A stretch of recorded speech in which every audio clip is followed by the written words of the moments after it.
ഇന്ന് ഞാൻ നിങ്ങൾക്കൊരു സാധനം കാണിച്ചു തരാം. സംഭവം വേറൊന്നുമല്ല. ഈ പഞ്ചാബിലുള്ള ആൾക്കാരൊക്കെ ഇങ്ങനെ ഈ ഇങ്ങനെ ഉണ്ടാക്കുന്നൊരു സംഭവമല്ലേ. എന്താ പറയാ, ഒരു എന്താ പറയണ്ടത്, എനിക്കറിയില്ല എന്താ വിളിക്കാന്നുള്ള. തലയെക്കെട്ട്. ആ, അത് എങ്ങനെയാ ആക്കുന്നതെന്നല്ല ഞാൻ കാണിച്ചു തരാം. അപ്പൊ എന്റെ കൂടെ ഒരു പഞ്ചാബുകാരുണ്ട്. അപ്പൊ പുള്ളിക്കാരൻ എനിക്ക് ചെയ്ത് തരുന്നത് കാണിച്ചു തരാം എങ്ങനെയാന്ന്.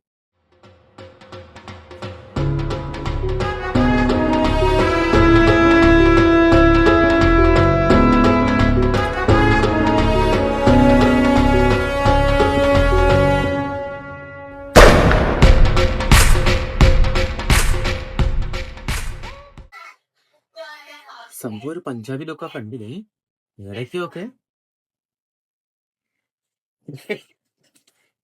കൂലിപ്പണിക്കാരനായി പോയോ, തലക്ക് കെട്ടൊക്കെ കെട്ടിയിട്ട്.